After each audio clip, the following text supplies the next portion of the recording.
Well, thanks, Reggie, Keith. As I said, I represent church multiplication, which I often think of as the R&D of the church. We're out there seeking out what's coming and reporting back. So think of the scouts before the wagon train, checking out what's on the horizon, coming back and report. So as I look at what's happened in the last 18 months, I'm also looking at what we can anticipate for the future. And I want to frame my opening conversations around Ephesians 4, particularly as these past 18 months have affected leaders of churches. Where Paul in Ephesians 4 says that Christ himself has given to the church apostles, prophets, evangelists, shepherds, and teachers to equip the saints for ministry, and how these past 18 months have affected particularly those 5 gifts. I don't believe that those are just random of the 22 or 25, however you count gifts in the New Testament, that these are really selected carefully by Paul. Alan Hirsch brought that to our attention a few years back in his Forgotten Ways book. So let me just think of the 2 that probably are most prominent in most any gathering of RCA or CRC people would be shepherds and teachers. So the shepherds this past year and a half have had a bit of an identity crisis. How do I care for my people when I can't be with them? I can't visit them in the hospital. I can't go to the nursing home. I can't have coffee with them. I may not even be able to be present for a memorial service, or how do we do a wedding? So they've had to adjust to how do I do shepherding in this new, at least hopefully temporary climate. Teachers had the same sort of issues. How do I preach? That's my identity when I can't see my people face to face. I'm just looking into the camera on my iPhone or whatever technology they happen to be using. And how do I get feedback on whether I'm actually connecting or not? So they've had this identity crisis as well. And when we think about it, most people, I think, have gotten into church ministry, parish ministry, because of those 2 gifts, shepherd and teacher. And to be honest, that's what most of us who went to seminary were trained to be, shepherds and teachers. But I want to say a word about the other 3 gifts here this morning, because I think this is a missing piece.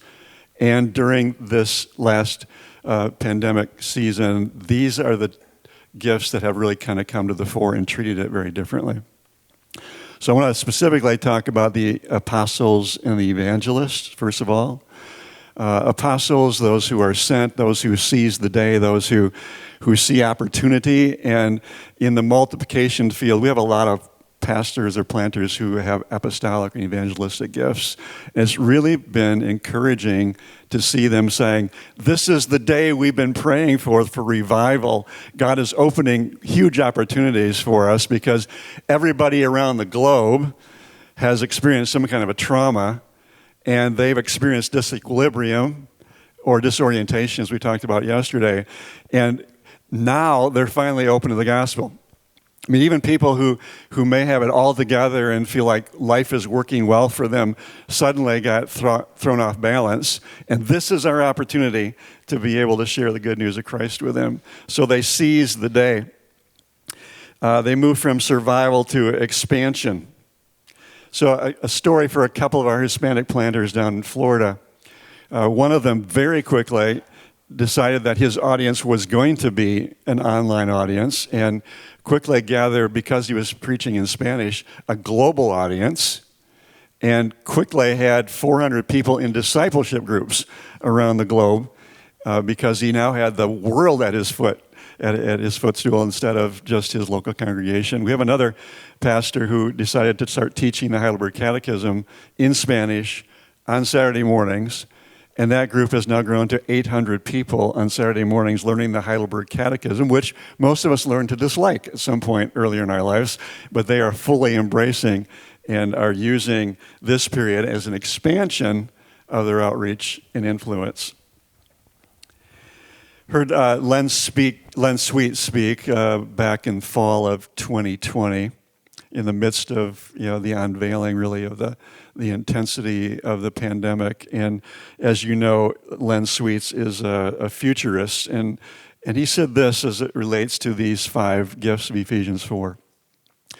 He said that the future pastors are going to be prophets and healers. And we'll kind of throw the healer in with the shepherd gift. First of all, prophets.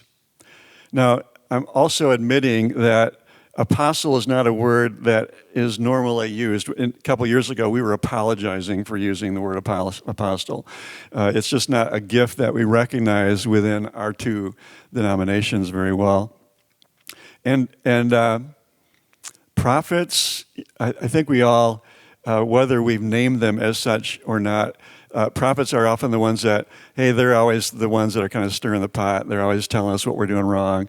Let's keep them off the team because they're kind of so we kind of push them to the edges. The evangelists, why don't you just go work for Young Life or something in a parachurch organization? So we have a history of repelling the apes, the apostles, prophets, and evangelists.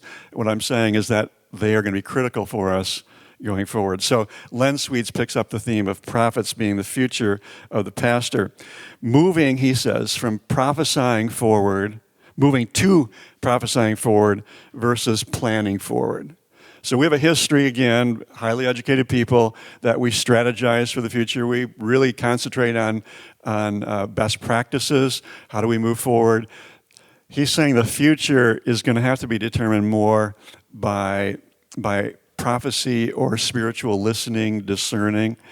It's more like a quarterback throwing not to where the player is, but where the end is going to. So it's going to, living on past practices is not going to work in a very rapidly changing world. And he says the prophets will be the artists and the musicians. It won't be the first time that the artists and the musicians will be the prophets, but they need to have stage and we need to be listening to them. I think also we talk about prophets being foretellers and forthtellers.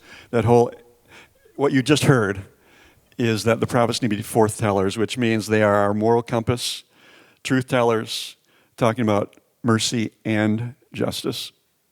The other thing he said that future leaders will be healers. So 80% of the world's population now has experienced a trauma, and many of them 4 or 5 trauma events. And we have people all around us who are suffering physically, emotionally, relationally, and spiritually. This is the place for the church to step in as healers. We have a couple of planters in Wyoming, Michigan, who this fall are doing some training for the community, not for their church, but for their community around trauma. This is an opportunity for the church to step into this void where basically all the population's dealing with these pains. And let me just add a little push for us reformers that there's a supernatural healing too. This isn't just counseling. This isn't just therapy. Jesus said, go, heal the sick, cast out demons, preach the gospel. And I think for somewhere along the way, we said that was no longer our ministry. But it is and has to be going forward. Healing is not just for the church, but the communities that we live in. These are parts of the signs and wonders that Jesus and the apostles used to get an opening and a hearing for the gospel. Shifting gears, it was about probably 2 or 3 years ago, I heard Ed Stetzer speaking, and he said, we really have 3 mountains. The first hill would be those who are committed Christians. That middle mountain would be the nominal Christians, and the third mountain would be the non-Christians. So this is pre-pandemic, and he said that over time, what we're going to see is that middle mountain, that nominal Christian mountain going away. Now, thinking about the past, it was good to be a part of a church because it was good for business. If you were a politician, it was good to be related to a church. You know, I knew families that had family businesses, and each member went to a different church because it was good to have good rapport with the greater community. In the future, in the present, actually, that doesn't matter so much anymore. In fact, it might actually be a liability to some in the future. I think we're going to experience the pain of being Christians in this culture, and it's coming quicker than we thought it would. And I think COVID has just collapsed that center mountain very, very rapidly. It just accelerated the whole thing. So what we have is about 30% of the church, which would be that committed Christian who are carrying the day. So if your finances are still good, it's because they picked up the ball and ran extra hard with it. And that 30% may never come back. So along the way, also, the church has become a non-essential. If you think back to the past, the church would have been stepping into traumas like we're experiencing right now. It wasn't even possible for pastors to get in the hospitals. But if you had a 6-month training as a massage therapist, you were essential. But pastors with multiple degrees were not. We've allowed ourselves to become so part of the edge that we're no longer essentials and need to earn our way back in to that day. One thing I've said earlier this morning, and that's the reason I had asked Brian to speak to us, is another thought is our discipleship was not as healthy as we thought it would be. And most of us have been disappointed or basically beat up by people who we thought were spiritually mature and who came after us, in fact, during this past season. So interesting, I heard David Wang speak a couple weeks ago. He's from Biola University. And they did some research on this COVID series, this COVID season, particularly around anxiety. And he said, he listed a few predictors of those with lower anxiety. And here's the one that really grabbed my attention. Those with authoritarian beliefs. Those who live in a black and white world. Those who live in their echo chambers. And he said the rise of the authoritarian beliefs was threefold. If you have authoritarian beliefs, you have a sense of control. Second, if you live with authoritarian beliefs, you have a sense of security. And third, you have a sense of community. So while I was trying to beat my head against the wall, is how come we've become so polarized in this culture? There is so much gray area that people can't control that they are following authoritarian leaders, whether it's in the church or in politics, for those three reasons. They're not necessarily good ones. Just to make it sound a little bit better, he also identified these predictors of lower levels of anxiety for those who, church attendance, gratitude, and forgiveness of others. So we do have those to offer. But I think for the future of the church, what skills do we need to develop in ourselves, in our people? We need to help our people learn to live in the gap. To take on the ministry of reconciliation, which has been given to the church. We need people who can be examples of being able not to see eye to eye, but still walk hand in hand. They're hard to find these days. And in order to develop them, we will probably have to develop some skills in anger management, in conflict resolution, and assertiveness. We're also going to have to learn how to live by grace. It's the center of our gospel. Starting with grace for ourselves. Be gracious with ourselves as leaders. Gracious with other believers. And expressing grace to the world as well. And I think as pastors, more than ever, learning to attend to our soul care. A lot of people came in depleted already into this pandemic and have suffered the consequences. Many have already left ministry. We have to redefine, or probably better said, define what a disciple is. That's what Brian was trying to tell us this morning. There are some definitions that we never thought we'd have to define. What is a disciple? What is a church? What is the gospel? We're really getting down to the core of, if we can't define it, how do we help people become one? How do we the church become one? So defining what disciples are, it doesn't happen just by osmosis.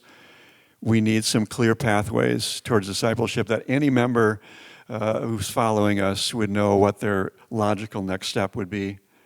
The Reveal study of Willow Creek a few years back already showed this, that we need to help people learn to feed themselves and not depend upon us or the church to feed them.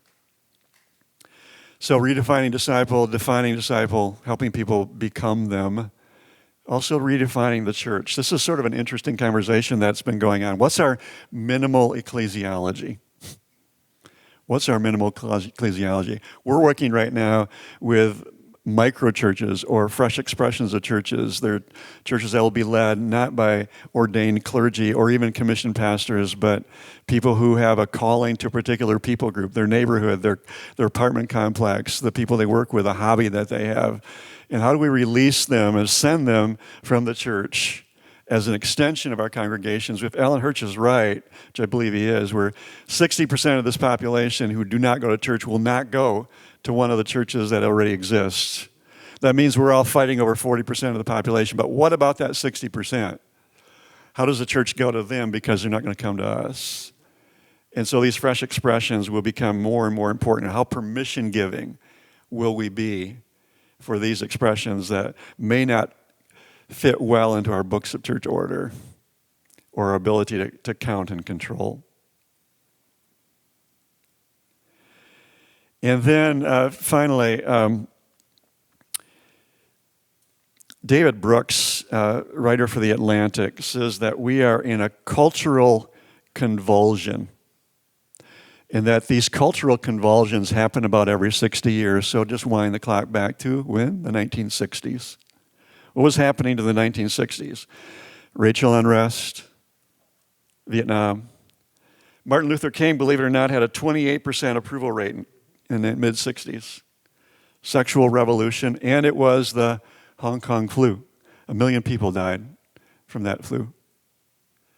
Does it sound familiar? Here we are 60 years later. One of the things that they learned from that cultural convulsion of the last century was that people were beginning to question their sources of authority and look for new sources of authority. So in the church, what happened at that period of time was that the mainline churches did not step into that gap. They weren't listened to anymore. That was the rise of the Vineyard and the Calvary Chapels. 1975 was the beginning of Willow Creek. Other voices began to fill that gap. And one of the things that they learned, just a warning, was that there was a larger than normal exodus of pastors from the ministry in the 1970s. So they basically said, we've helped you through this trauma, this crisis, this convulsion. You've made it to the finish line and we're out of here. Might be something for us to be aware of as we move ahead, that we'll have pastors who may help their congregations get to the finish line when we can look maybe better, at least at the review mirror of this pandemic, but will they stay in ministry after that? Our time is up. We go back to our small groups timing at noon. Okay, we'll finish up at that point. So you got 23 minutes, either here or outdoors. We'd love to take some more pictures out there. So.